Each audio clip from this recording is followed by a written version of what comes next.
Señoras y señores, bienvenidos, buenas noches, gracias por acompañarnos. Esto es La Silla Roja, este espacio abierto al diálogo, a la crítica, al análisis, a la reflexión. Sean todos ustedes bienvenidos. El día de hoy recibimos al diplomático, embajador, funcionario nacional e internacional, hoy senador por la República, presidente del Comité de la Comisión de Relaciones Exteriores en el Senado, don Héctor Vasconcelos, a quien le damos la bienvenida. Muchas gracias, senador. Gracias por Muchas gracias por la invitación. Gracias. Señor Quintana, buenas noches. Buenas noches. Señor Piz, buenas noches.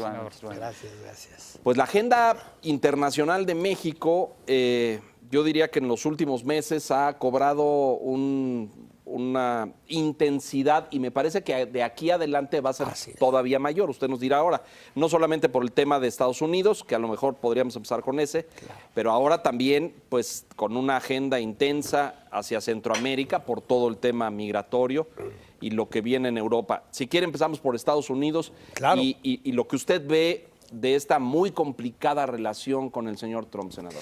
Sí, particularmente en las últimas semanas las presiones han aumentado, se enrareció el ambiente mucho, en particular hará unas 3 semanas, y luego aprobamos en el Senado antier el nuevo TMEC, el nuevo tratado con Estados Unidos y Canadá. En fin, hay una confluencia de factores en los últimos días. Ayer, de hecho, ahora vengo llegando de Tapachula. La reunión con el presidente Bukele. Exactamente, que es el inicio de este gran proyecto de desarrollo económico y social para Centroamérica y también para el sureste mexicano. En fin, en efecto se está agudizando la importancia de los vínculos de México con el extranjero. Este plan de desarrollo económico integral en Centroamérica, esta inicial, incipiente inversión que ha anunciado México de $100 millones, ¿es la solución para contener el problema migrante? A ver, yo estoy convencido de que sí lo es. ¿Qué otra alternativa hay que por un lado se haga cargo del hecho de que a lo largo del siglo XXI vamos a seguir enfrentando lo que es en esencia las grandes migraciones de sur a norte que se dan en todo el planeta, no solamente en este hemisferio? Y lo hemos visto mucho en Europa. De África hacia Europa, del Medio Oriente hacia Europa, etcétera. Y eso es por una razón muy sencilla, porque en términos generales el norte es más rico que el sur, ¿no? Entonces, y esto lo sabíamos al menos desde mediados del siglo XX, cuando yo recuerdo estudios, por ejemplo, del Club de Roma, que ya apuntaban a que las grandes migraciones de sur a norte iban a ser uno de los 2 o 3 temas centrales del siglo XXI. Entonces, ese es un hecho que no podemos cambiar. La cosa es cómo lo manejamos, cómo lo abordamos. Y yo sí me encuentro entre quienes creen que el desarrollo económico y social y por lo tanto político, porque eso también es muy importante, de Centroamérica, es la manera de resolver de raíz el asunto, como creando condiciones de trabajo bien remunerado y de seguridad, que es el otro aspecto importantísimo en esos países, para que no tengamos los volúmenes de migrantes que tenemos.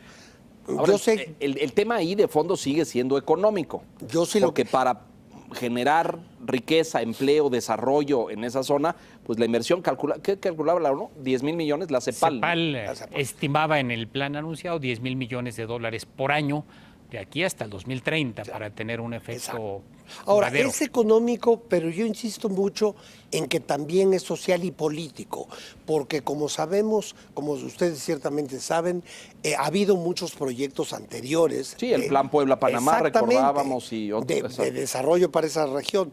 A mi juicio, cuando uno se pregunta por qué no tuvieron éxito, hay un factor que no siempre se menciona y que para mí es determinante: la corrupción en las élites políticas, lo voy a decir con todas sus letras, tanto en Centroamérica como antes en México. Es decir, cuando uno aplica fondos, pero estos no permean, no llegan a donde deben de llegar, sino que se quedan en las capas altas de la burocracia, de la política, pues entonces es evidente que no va a haber resultados. Que no va a fructificar el plan. Senador, concediendo que en efecto el desarrollo económico, social y político sean la solución para amortiguar la migración como un fenómeno subyacente duradero, Tenemos un problema de tiempos. Para que se dé este desarrollo se requieren plazos, se requieren años, se requiere que maduren proyectos, instituciones, programas, etcétera. Y tenemos hoy una coyuntura que no espera esos tiempos, sino pues que es la presión del gobierno de Estados Unidos.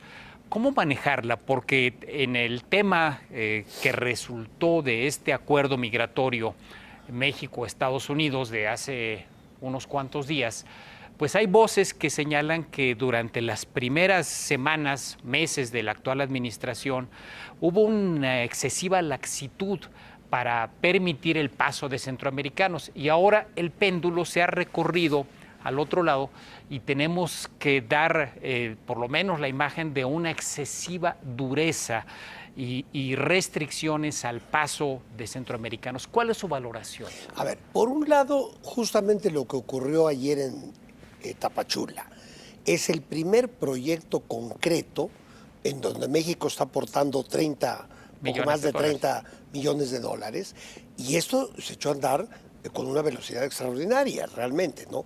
Y justamente la idea es empezar hoy, mañana, con estos proyectos de desarrollo económico y social para Centroamérica. Entonces, México ya puso una cantidad, lo que está faltando... Que es simbólica, senador. Por supuesto, de acuerdo, es minúscula, por supuesto, claro, y claro. es una primera Una semilla para... Exacto. Ajá.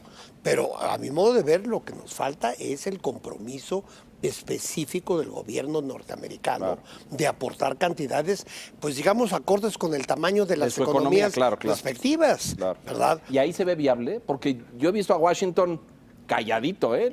Bueno, pero hay por supuesto todo esto tiene muchas aristas, pero hay una cosa que hay que observar. En el acuerdo firmado en Washington hace hoy 2 semanas, hay un párrafo que por cierto costó muchísimo trabajo incluir, donde se habla específicamente de una contribución norteamericana al desarrollo. Esto pues podrá parecer muy pocos renglones, pero es muy importante porque no se había hablado mucho en general. Yo tuve ocasión de atestiguar la primera conversación entre el presidente López Obrador y el presidente Trump al día siguiente de la elección del 1 de julio. Y ahí ya se enunció el concepto de aportar fondos para el desarrollo como manera de resolver la crisis migratoria. Sin embargo, los Estados Unidos incluso anunciaron hace, que hará 2 o 3 meses, el recorte que a Centroamérica. retirarían el apoyo. Bueno, de hecho se los quitaron a Centroamérica, la ayuda a Guatemala y todo esto lo retiraron. O sea, justamente en dirección opuesta así es. A el concepto que se había esbozado el 2 de julio. Sin embargo, ahora, hace 2 semanas, ya aparece por escrito ese compromiso. Vamos a ver cómo se materializa y eso... Ahí estará contenida mucha de la respuesta a su pregunta, de los tiempos para todo esto, ¿no?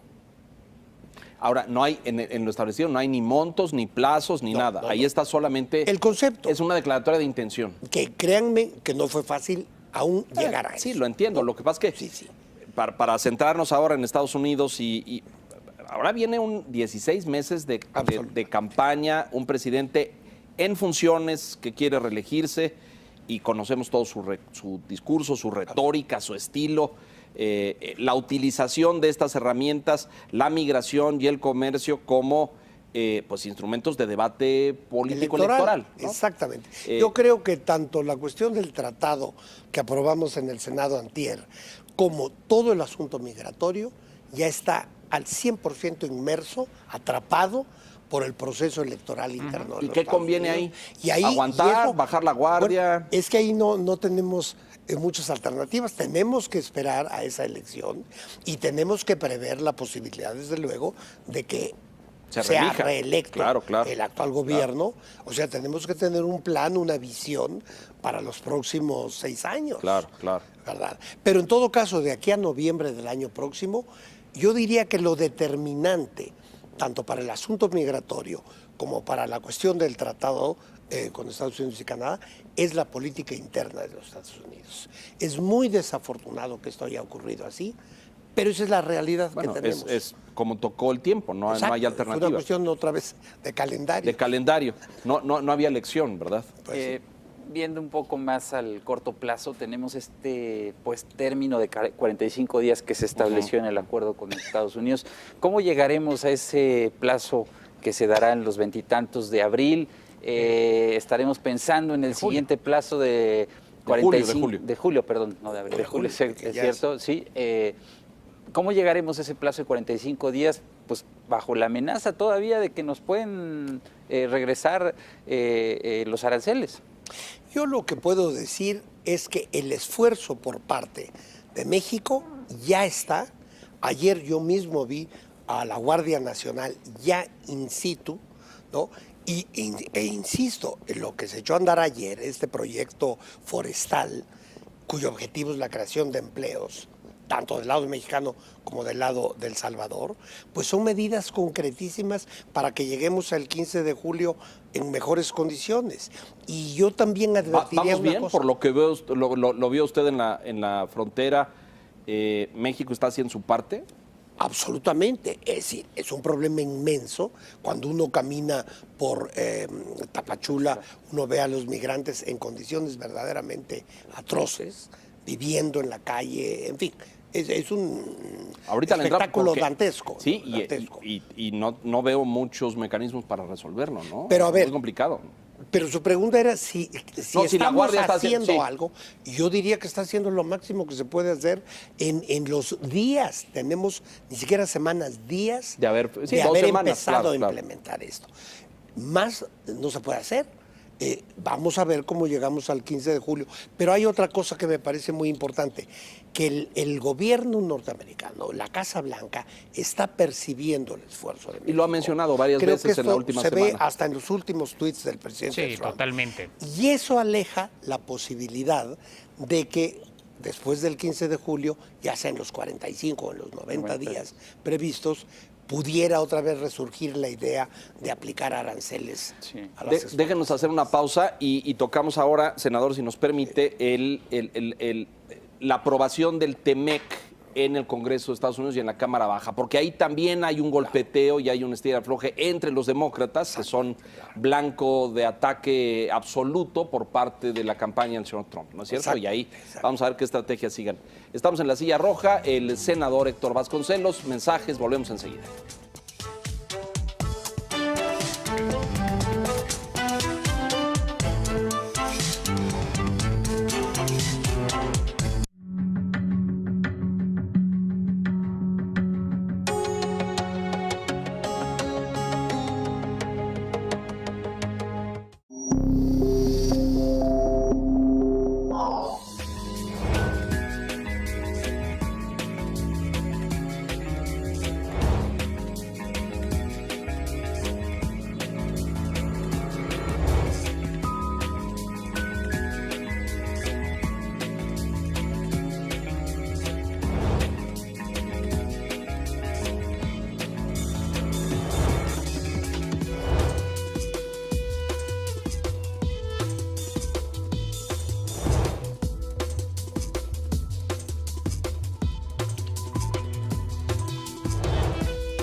Todos tienen algo que contar sobre la vida política y económica de México.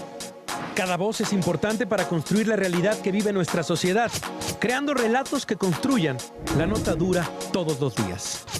En este espacio, la coyuntura, el análisis profundo y la información más precisa se combinan. ¿Por qué? En el Financiero Bloomberg contamos historias. La nota dura con Javier Risco. Lunes a viernes, 10 de la noche.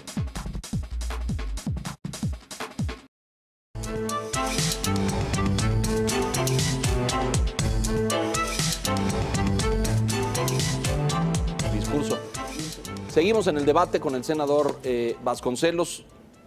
La aprobación del tratado, el nuevo tratado comercial entre México, Estados Unidos y Canadá, está ahora en la mesa en la Cámara de Representantes en los Estados Unidos. ¿Cuál es su pronóstico ahí? ¿Va a pasar? ¿Los demócratas van a detenerlo para causarle un poco de problemas al candidato Trump? ¿Qué piensa usted? A ver, yo estuve en Washington hace 3 semanas, precisamente dialogando con congresistas norteamericanos. Es decir, yo iba en una misión paralela pero separada de la que llevó a cabo la misión del gobierno, del Poder Ejecutivo. Yo iba por parte del Poder Legislativo. Claro. O sea, fue a ver a contrapartes. Exactamente, digamos, a la contraparte, a dialogar, a exponer el punto de vista mexicano, y debo decir que encontré un magnífico eco en general, porque hay temas y preocupaciones que compartimos, claro, independientemente de la cuestión política entre demócratas y republicanos. Entonces, preguntaba usted sobre los tiempos. La discusión allí es en qué momento se va a agendar en la Cámara de Representantes lo relativo al tratado. Ahí la señora Pelosi, como todos sabemos, tiene la facultad de posponer o adelantar, de agendar esto. Y ahí lo que entra en juego son nuevamente las consideraciones políticas internas de los Estados Unidos.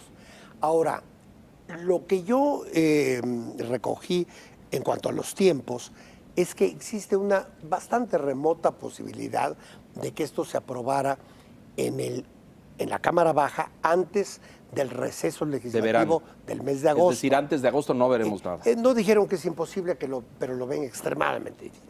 Pero podría pasar inmediatamente después, ya en septiembre, octubre. Desde luego hay quienes piensan que no va a pasar hasta después de las elecciones. Pero otra vez, ahí sí México no puede hacer mucho porque es una cuestión estrictamente estadounidense. De política interna. De política interna. Es decir, ¿usted considera la posibilidad de que los demócratas guarden el tratado y lo utilicen, no quiero decir como rehén, pero como instrumento de presión política para la campaña? Desde luego existe esa posibilidad, desde luego. Ahora, como nunca hemos visto una campaña política en Estados Unidos con un encono, con una polarización que yo en mi lapso de vida no había observado, ¿no? Está como nunca enrarecido el ambiente político norteamericano. Eso pues no es muy buen augurio para nuestro tratado. Sin embargo, el hecho de que México ya haya aprobado, y yo preveo una pronta aprobación en el Parlamento canadiense, son factores que ayudan a destrabar esto en Estados Unidos. Pero sí hay un elemento de imprevisibilidad muy grande respecto al Congreso americano. Una de las preocupaciones de la señora Pelosi, senador, es el tema del llamado enforcement, el modo de hacer cumplir particularmente el capítulo laboral. También hay temas ambientales, de propiedad intelectual, pero digamos que lo central es el tema laboral. Hay la posibilidad de que se pudiera agregar un anexo. Una de las cosas que se están poniendo sobre la mesa es algún tipo de mecanismo para que haya dientes y que el incumplimiento mexicano, si se llegara a dar, que es una preocupación que tienen los representantes demócratas, costara al país, que hubiera algún tipo de sanción. Hay la posibilidad de que se pudiera anexar, ya sin reabrir el documento, anexar un instrumento jurídico para darle más fuerza a este asunto. Sí, en efecto, la mayor preocupación de los demócratas, que en principio están a favor de que existe este acuerdo, pero la mayor preocupación es la implementación. Sí. Yo creo que la palabra que más escuché en el Congreso norteamericano es enforcement. Eso insisten. Ahora, yo les expliqué que, por ejemplo, en el capítulo laboral, mucho de lo que quedó incluido en la última reforma son cuestiones por las que el gobierno actual venía luchando durante muchos años. No es que hayamos adoptado estas medidas simplemente porque había que facilitar llegar a un acuerdo sobre el tratado. No, esto representaba demandas, ideales, propósitos de quienes están hoy en el gobierno. Y esto creo que lo están captando. O sea, por la parte mexicana hasta donde yo puedo ver, hay toda la intención de cumplir, de de implementar. de ponerla en práctica, exactamente. Exacto, de poner en práctica todo esto. Pero en efecto es una gran preocupación. Ahora, lo que usted preguntaba de si se podría agregar algo, yo no veo por qué no, en tanto no se toque el texto, ¿verdad? Porque ante los parlamentos de los 3 países, Sí, lo que se se aprueba. preguntó es, ¿este es el texto? ¿Se aprueba o no? Nada más, pero no se podía modificar.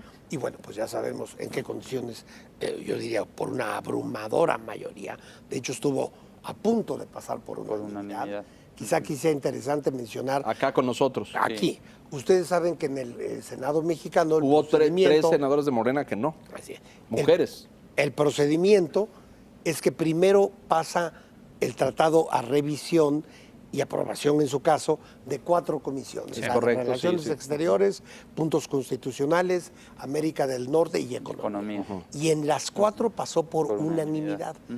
Es solo cuando pasa al Pleno, antier, que hay 4 votos En contra. 3 de los cuales son de Morena. Exacto. Sí, de cualquier manera, es una abrumadora mayoría. Y 114. 114 contra 5 en contra y 3 abstenciones. ¿no? Sí, sí. Es abrumadora. No hay, ese riesgo no existe de que en Estados Unidos se quiera reabrir el texto, por ejemplo, en materia laboral, en propiedad intelectual, patentes farmacéuticas. La líder Pelosi incluso creó un comité para revisar 4 temas con la representación comercial, pero mientras no esté aprobado, algunos especialistas pues sí ven ese riesgo de que allá se quieran reabrir los textos y entonces sería como volver a iniciar la negociación. Exactamente. El riesgo existe, sin duda, pero en efecto sería remitirnos al punto de partida, que llevaría otros 2 años o 1 año más de renegociar todo el tratado. Yo sí soy de opinión de que hay que aprobarlo o no aprobarlo tal como está. ¿no? que Porque pase. si no es volver a empezar. Claro, ¿no? claro. Entonces perdimos 2 años en una discusión estéril. Y en una nada sencilla negociación, ¿no? Y Fue con muy complicada. transición de gobierno Así es. por la parte mexicana, etcétera, ¿no? Yo creo que sería una pésima noticia que plantearan volver a empezar.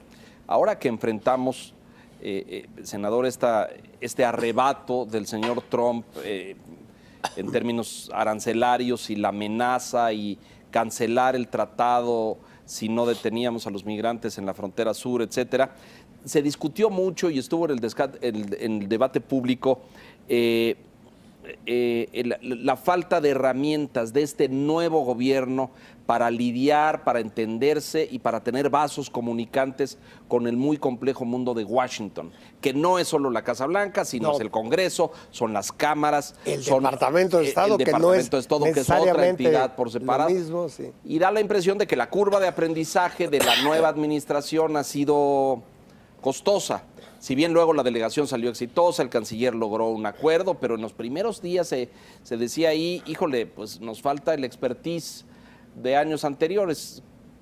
Usted tiene muchos años en el servicio exterior, conoce el mundo diplomático, ¿qué impresión tiene? A ver, yo creo que por una parte México sí tiene muchas cartas que puede jugar en torno a este asunto. Digamos el asunto de la posibilidad de la imposición de aranceles del 5% y subsecuentemente más. Yo creo que México tiene muchas cartas, ¿no? Desde luego está la Organización Mundial del Comercio, sus reglas. Estaba hasta antier, pues el NAFTA anterior, que no se había abrogado. Bueno, pero sigue vigente. Y que sigue, de hecho, Claro, hasta claro. que... Hasta que entre en vigor el otro cuando se apruebe. Exactamente. Estados Unidos, sí, claro. Entonces, y finalmente había la posibilidad de medidas retributivas. Exacto, exacto. ¿no? Bien enfocadas, etcétera. O sea, que no es que hayamos llegado sin cartas en la mano. Lo que pasa, y ahí yo sé que es un tema polémico, pero yo les doy mi punto de vista. El presidente no quiere un enfrentamiento con los Estados Unidos. Entonces él escribió aquella carta inicial al presidente Trump. Así es. Y aquí es donde viene lo polémico. Yo sé que a algunos sectores, algunos comentaristas, no les gustó mucho la carta. Van a decir ustedes que es parcialidad mía evidente, pero a mí me pareció un documento histórico. ¿Por qué? En primer lugar, porque abarca toda la relación México-Estados Unidos desde una perspectiva histórica de 200 años. Y eso a mí me parecía muy bueno. No perderse en la coyuntura, no por estar mirando los árboles, perder el bosque. Nuestra relación con Estados Unidos ha sido en extremo complicada desde el día 1, desde la independencia de ellos y la independencia nuestra. Entonces esto hay que verlo en un contexto de 200 años.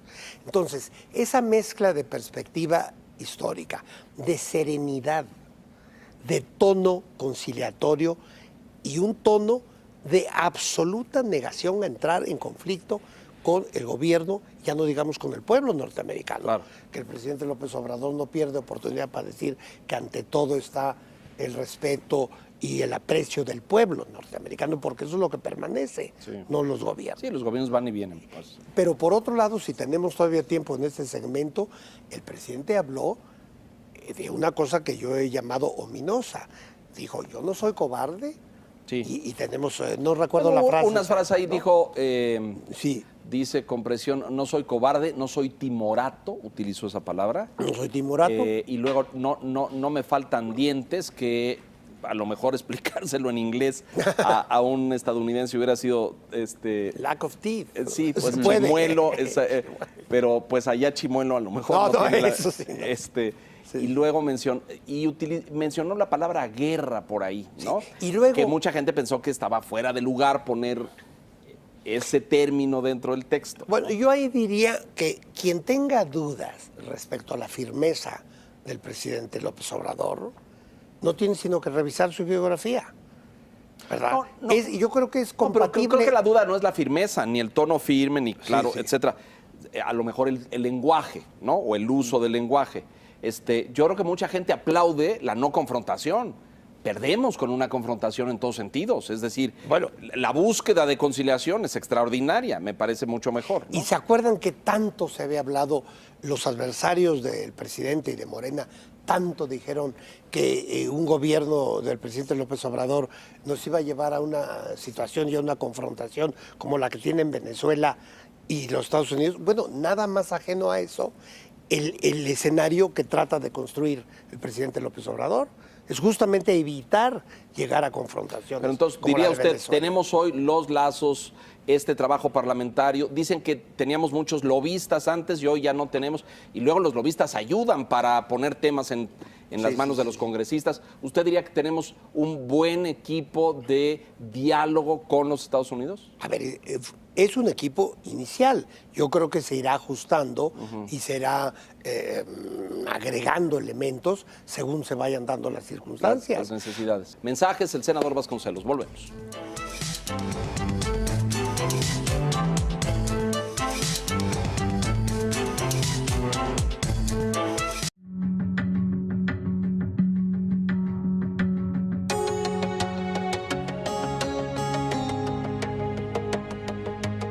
Yo creo que en las últimas décadas se han hecho varias reformas electorales y siempre todas sin excepción, han sido demandadas por la oposición. Esta es la primera vez que parecería que no hay gran cuestionamiento después de las elecciones. Hoy lo que ¿cómo tenemos- lees que se quiera hacer esto? Mira, creo que la razón de ser de esta reforma, hasta donde yo alcanzo a ver, tiene que ver con los costos del sistema electoral. A ver, tú me dices, es caro por distintos motivos. ¿Dónde podrían Mira, te adelgazar? pongo un par de ejemplos. ¿No pensaste en renunciar?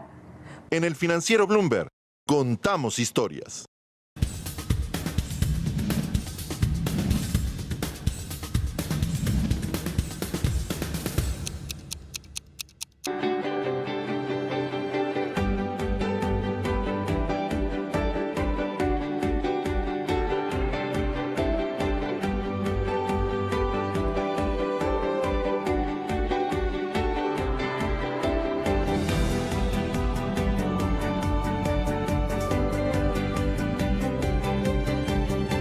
Pero nunca hemos encontrado la tumba de un rey mexica.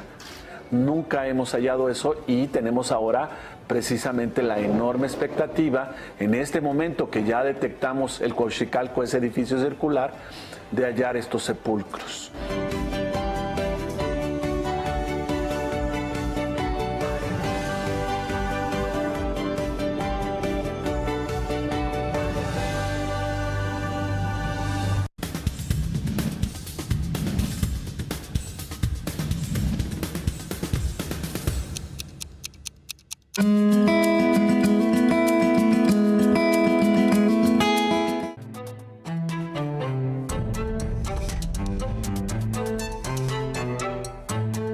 la negociación y los términos de la negociación.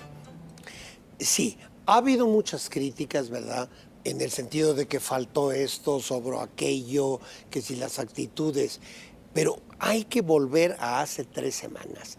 Teníamos una fecha perentoria que era el 10 de junio para la entrada en vigor de los aranceles. Hay que situarse en esa condición psicológica con el reloj ticking, corriendo, the clock ticking, ¿no? Y entonces yo creo que se logró mucho, porque, y sé que aquí también hay distintas opiniones de los economistas. Hay quienes piensan que no hubiera sido tan grave la imposición de los aranceles. Yo personalmente pienso que hubiera sido gravísimo, más allá del 5%, lo que hubiera creado como ambiente psicológico respecto al futuro de los intercambios comerciales, al futuro de las inversiones, en particular de la inversión extranjera. Y luego yo creo que cabía la posibilidad de que fuéramos ya entonces directamente hacia una posible recesión. Y yo personalmente creo que hubiera podido ser el inicio de una secuencia negativa de acontecimientos económicos que hubieran podido marcar el sexenio entero. Yo así lo siento. Sé que hay diferentes puntos de vista, ¿no? Sin duda había ese riesgo, es algo que se ponderó. Sin embargo, las críticas a esa negociación también señalan que tal vez fue demasiado pronto, que debimos haber jugado un poco más con el riesgo, porque el gobierno de Estados Unidos se daña a sí mismo con una medida de esta naturaleza. Entonces, las críticas han surgido en la percepción de que, dicho coloquialmente, nos tomaron la medida y va a ser factible volver a poner sobre la mesa la amenaza de aranceles en algún otro evento en donde Estados Unidos, específicamente el presidente Trump, quiera presionar a México. ¿Cómo lo percibe? Yo creo que ese riesgo existe, pero no tanto por lo que se negoció hace 3 semanas o la forma en que se negoció, sino, insisto, de acuerdo con las conveniencias electorales del presidente Trump. Yo creo que en cualquier momento él puede amenazar con esas medidas u otras, dependiendo de lo que él perciba como algo que él necesita para reforzar su base electoral y ganar la elección, que desde mi punto de vista es la prioridad absoluta en este momento del presidente Trump. Claro, sin duda. ¿Verdad? Entonces, pues sí, hay ese riesgo, pero otra vez es relativamente fácil a posteriori decir, caray, nuestra actitud pudo hubiera haber sido esta, otra. hubiera sido la otra. Sí, no, pero existe pero un sector había aquel momento, ¿no? de la sociedad que siente que México se doblegó de forma muy rápida a las exigentes condiciones de Estados Unidos, ¿no? Yo ahí nada más les haría el comentario, pues ojalá hubieran ido ustedes, a ver qué tal les hubiera ido a estas personas. Sé que existe ese punto de vista, que ha sido ampliamente... No, y se ha discutido. Y se va a seguir esgrimiendo ese argumento, pero caramba, ojalá les hubiera tocado a ustedes y no a nosotros. El balance que usted hace sí, es que salimos bien librados. Definitivamente. Sí, está convencido de eso. Por supuesto, yo no creo en absolutos. Claro. Todo no es relativo y hay... que al 100%, digo que en las condiciones particulares en que nos veíamos la semana anterior al 10 de junio y ese fin de semana, yo creo que se logró una cosa muy positiva para el país e insisto, sobre todo, evitar toda la secuela de acontecimientos negativos económicos que se pudieron haber desatado a partir de ese momento. Sí, otro era la inviabilidad del propio TEMEC, ¿no? Que hubieran nacido muertos prácticamente. Bueno, ¿no? Que se hubiera congelado. Exactamente, sí. Qué bueno que mencione usted eso, porque ahora que ya al menos en el Senado mexicano está aprobado, esa es otra arma a nuestro favor para las crisis futuras, porque podemos decir, bueno, pero que no habíamos quedado en esto. Y nosotros lo aprobamos. Y nosotros lo aprobamos, entonces ¿por qué se están echando para atrás? ¿O por qué están proponiendo medidas alternativas que contradicen el espíritu y la letra de un acuerdo firmado después de un enorme esfuerzo y una larguísima negociación? ¿Cómo visualiza usted la relación México-Estados Unidos en el escenario de que Donald Trump gane la elección, se reelija? O sea, Bueno, estamos, primero obviamente nos empezaré- falta, Nos primero apagamos y nos falta. vamos, ¿no, Sí. senador? ¿O qué? No podemos ni apagar ni irnos. No, aquí estamos. Yo siempre digo que así como en Estados Unidos se habla siempre de que ellos tienen una relación especial, ¿no? Sí, sí. The special relationship Exacto. con la Gran Bretaña, nosotros tenemos con Estados Unidos Una- una relación insalvable, Pues inevitable. sí, Inevitable, pues sí, somos los vecinos, no hay de podemos otra, así apagar. es. Pero volviendo, usted mencionaba antes de esto de El Temec. algo que quería yo decir del La posibilidad de que congelara el TEMEC, ¿no? Es Sí, lo que tú sí, decías. que naciera muerto. O sea, pero En fin, había algo que quería comentar, pero me fui con esto de salir y apagar la luz. Sí, no, si gana Trump, si se reelige, Sí. pues para nosotros queda un escenario de 4 años No, ya muy me, complicado. Sí. ¿no? ya me acordé que lo que yo quería decir. Usted me está haciendo una pregunta sobre el futuro. Y yo sigo en eso a Oscar Wilde, que decía, a mí no me gusta hacer predicciones, especialmente cuando se trata del futuro. Hacía predicciones, pero no sobre el futuro. No, es una terra incógnita que, bueno, vamos a ver. Pero yo insisto, lo que Bueno, un análisis Subsiste. rápido sobre el proceso electoral. de Bien, Estados Unidos, caramba, eso es muy complicado. Y ahí sí yo me tengo que cuidar mucho de no incurrir en algo Pero no es- que nosotros decimos siempre. Pero no es parte del gobierno, está en el Congreso. Sí, Los no, legisladores tienen pero, un pero margen. nosotros siempre, acuérdense que siempre decimos, no intervenimos en asuntos Es cierto, del es cierto. exterior. De manera que con esa limitante, yo creo que está muy complicado y es muy impredecible lo que pueda ocurrir. Como sabemos, el presidente Trump enfrenta la posibilidad, y eso no es intervenir en sus asuntos, eso está a la luz del día, Sí, están de las un encuestas, proceso está todo. no, pero además de un proceso de impeachment, de verdad. Ah, bueno, es cierto, ahí está. De desafuero y de destitución. Exacto, exacto. Que de momento los propios Demócratas están valorando y tienen calculando. sus dudas Sí. de qué favorecería menos al presidente es. Trump. Pero ahí está esa posibilidad. Luego están las encuestas, luego no sabemos todavía evidentemente quién va a ser el candidato demócrata. Hay muchas incógnitas. Pero como siempre en política, nada es imposible. Nada. ¿no? Yo fui de los pocos que cuando en la elección pasada de los Estados Unidos, cuando la opinión convencional era no puede ganar el señor Trump, yo dije, perdóneme, pero si yo conozco a los Estados Unidos, sí puede. Sí puede. Y ganó. Y ganó. Y ahora yo veo las dos posibilidades. Puede ser reelecto, pero también podría o no ganar la elección o ser enjuiciado, destituido, ser o ser destituido. enjuiciado antes. Y ahí tenemos 4 escenarios. A todas, porque usted es legislador, Sí. usted no está sentado en ningún cargo de gobierno. Sí, así es. ¿Cómo se ve desde el Senado el acuerdo finalmente con Estados Unidos? ¿A qué le dice usted a todas estas voces que dice México, Trump salió estos días a decir, México no nos está haciendo el trabajo sucio, declaró hace un par de días el señor Trump? Bueno, habría que ver qué declaró en los últimos 2 minutos. Sí, que pues, todos los días, exacto. Porque ¿Qué le dice a estas voces mexicanas que dicen, ahora nosotros le vamos a contener a los migrantes, los vamos a vigilar, los vamos a controlar? Es como si la frontera se hubiera movido hacia el Suchiate. ¿Qué responde usted a eso? hay muchas respuestas, muchos aspectos que habría que responder, pero uno que me parece muy evidente es, de cualquier manera, a México le interesa administrar de manera óptima estos corrientes, estos flujos migratorios. ¿no? Y eso quiere ¿Lo decir... hicimos mal, senador? ¿Cuándo? ¿En el pasado? Estos 6 meses donde pasaron decenas, cientos de miles hasta... No, yo me refiero a que la idea de ordenar esas migraciones, saber quiénes están migrando. Tener un registro. Tener un registro y ante todo respetar los derechos humanos de los migrantes a lo largo de su tránsito, o bien los que se han quedado en la frontera sur o en la frontera norte, que tengan sus derechos humanos resguardados. Eso es la prioridad absoluta y eso ya me parece una cosa muy meritoria en sí. Ahora, pero había otro aspecto. No, de su le decía pregunta. yo, sí, a lo mejor nos tardamos en implementar estas medidas y estos controles porque lo que pasa es que estalló también- una crisis en la frontera con Estados Unidos, llegaron Claro. cientos de miles. Pero lo que pasa es que también los volúmenes crecieron enormemente a lo largo de estos meses. Así es. En mayo tuvimos alrededor de 144,000, 140,000. los que tienen Claro. registrados que ellos detuvieron.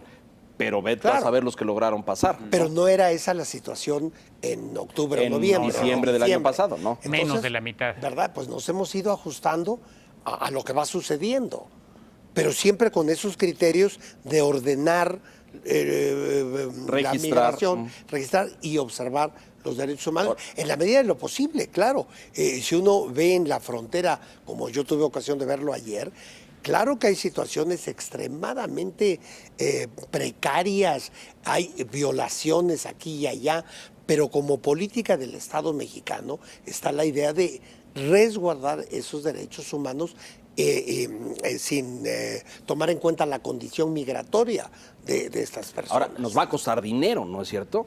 Sí, Desde nos va a luego, costar desde dinero luego. porque no tenemos de facto una frontera. Las instituciones que hacen una frontera hay que construirla y pues eso no es gratis. Esa es una parte. Y otra parte, hay un tema de percepción. En El Financiero levantamos una encuesta, publicamos la semana previa una encuesta, donde percibimos un crecimiento del sentimiento antiinmigrante. 75% de los entrevistados, una encuesta telefónica nacional, dice que México no debe permitir el paso por su territorio de inmigrantes que no tengan documentos y que no estén identificados. Y la encuesta, sí. Y esto se percibe localmente, donde hay concentraciones de migrantes, se percibe como ha ocurrido en otros lugares del mundo. Era lo que yo iba a decir, que lo mismo ha ocurrido en Europa. ¿no? Y en los propios Estados Unidos. Exactamente, sí. Es que los volúmenes han rebasado todas las instituciones, todos los mecanismos, tanto en Europa como en México, ¿no? Y en Estados Unidos. Es parte, insisto yo, de este fenómeno del siglo XXI que son las grandes migraciones. Ahora, según esta encuesta, una enorme mayoría de los mexicanos no quiere tener migrantes en nuestro territorio, ni que pasen, ni que se les albergue o se les hospede. Pero imagínense qué dilema tan grande para el Estado mexicano, ¿no? Porque por una parte está ese sentimiento, es que ese es el dilema, ese claro. sentir que además va a ir creciendo en la medida que haya Más un mayor el volumen número. crezca. El volumen crezca. Y por otro lado, estas personas no tienen salida de momento, ¿no? Están atrapados en la más brutal inseguridad en sus países, en la mayor falta de empleo y de condiciones mínimas de vida. Por eso, volvemos al punto de partida, el desarrollo económico y social, a mi modo de ver, es lo único que puede en el mediano y largo plazo resolver el asunto.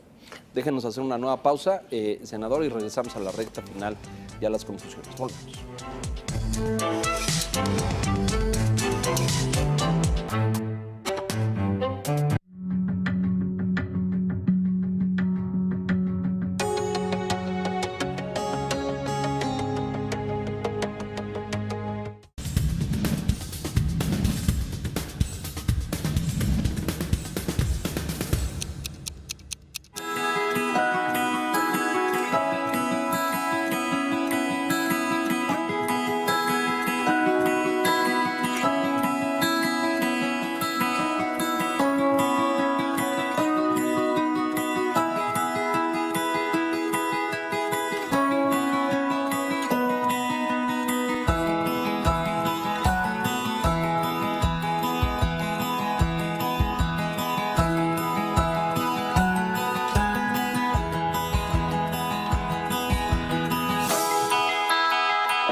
Todos los días la economía y los indicadores tienen un gran movimiento. Mientras Entre Mercados sigue el pulso bursátil del día, a emprendedores y empresarios también les interesa conocer más de las diversas industrias que mueven al país. El marketing, las redes sociales y la tecnología que están cambiando el mundo a cada momento. En este espacio, las voces, la información y el mundo nos nutren porque... En El Financiero Bloomberg contamos historias. Entre Mercados con Gabriela Tlaseca. Lunes a viernes, 6 de la tarde.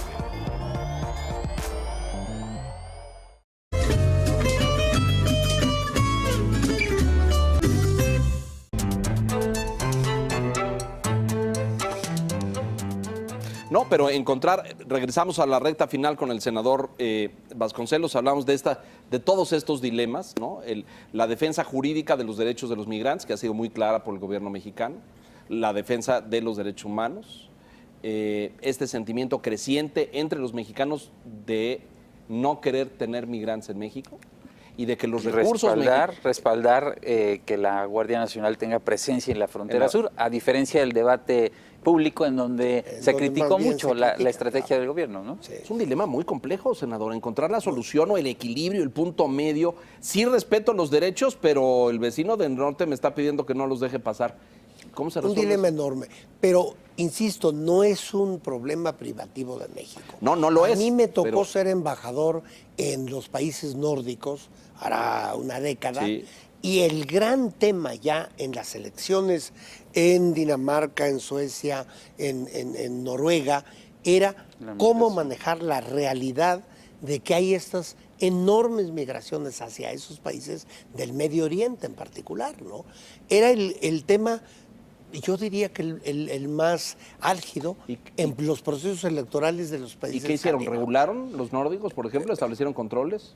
Francia estableció controles y Alemania claro, también. En los nórdicos, lo que pasa es que hace mucho tiempo que se venía aceptando a migrantes, están en términos generales muy bien integrados. Una complicación adicional deriva de las características de los gobiernos en los países de los cuales migran. En el caso de Salvador es diferente, hay un presidente recién electo, una sociedad que ya emigró, muchos, en Estados Unidos es, digamos, el país centroamericano con más presencia, El Salvador, pero en Guatemala, pues, hay un régimen que está terminando, tienen elecciones, segunda vuelta de elecciones en agosto, hay incertidumbre. En Honduras hay una crisis política permanente, que no sabemos cuánto dure el actual gobierno y qué vaya a pasar después. Es muy difícil establecer programas de desarrollo con instituciones como estas, particularmente en Guatemala y en Honduras. Y con situaciones políticas cambiantes. Sí, totalmente volátiles. Ahí tenemos un contraste absoluto con los países escandinavos. Sí, donde absolutamente. Los sistemas y los procedimientos políticos son de una estabilidad sin paralelo. Bueno, eso dificulta las cosas absolutamente, pero pues eso también es inevitable, es una realidad. Ahora, detrás de todo esto yo siempre pienso que hay una cuestión verdaderamente lamentable que creo que valdría la pena mencionar. Toda esta situación en Centroamérica, en el sureste mexicano, y hay que decir en el resto de América Latina, viene del fracaso absoluto de las élites latinoamericanas a lo largo de los últimos 200 años para resolver los problemas esenciales, sociales de nuestros países. Y que como parte de esas élites considero que hemos sido un fracaso total, visto en una perspectiva histórica amplia, porque nos dedicamos a explotar a la población de estos países, a las capas más bajas, y estoy hablando de todo, desde Argentina, desde la Patagonia hasta la frontera con los Estados Unidos, a lo largo de los siglos. Hemos sido un fracaso como clases dirigentes, como clases políticas, y el resultado es esa inestabilidad, por ejemplo, en los países del Triángulo del Norte, esas condiciones sociales, la inseguridad. Ustedes saben perfectamente bien que según determinadas mediaciones, el grado de inseguridad en Centroamérica es aún mayor que en Siria o en Afganistán o en Irak.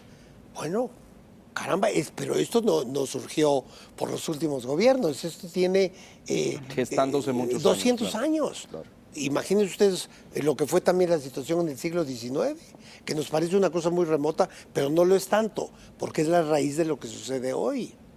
Se nos va a acabar el tiempo, senador, y no quiero que nos vayamos antes de que le pregunte. El presidente ha dicho que no va a ir al G20 y parece que el presidente, pues esto de el mundo exterior y el multilateralismo y construir diálogos con los países no está en sus prioridades. ¿Es un error no ir al G20?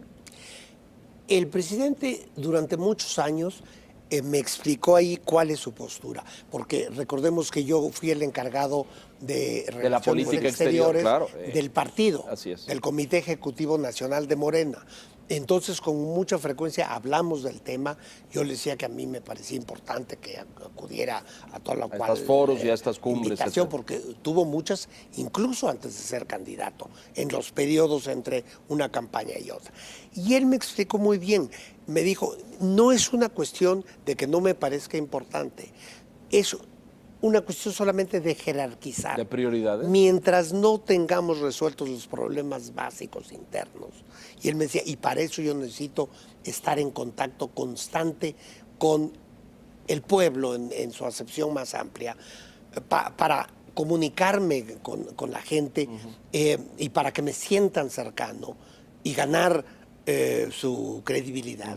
Mientras no tengamos resuelto, cuando menos lo elemental, internamente, resulta un tanto frívolo andar por el mundo y ciertamente rasgándose las vestiduras por los derechos humanos, digamos, en Asia o en África o donde sea, cuando las mayores violaciones a los derechos humanos a veces ocurren, y eso ya es dicho mío, en las cárceles mexicanas de la periferia de la Ciudad de México, de verdad.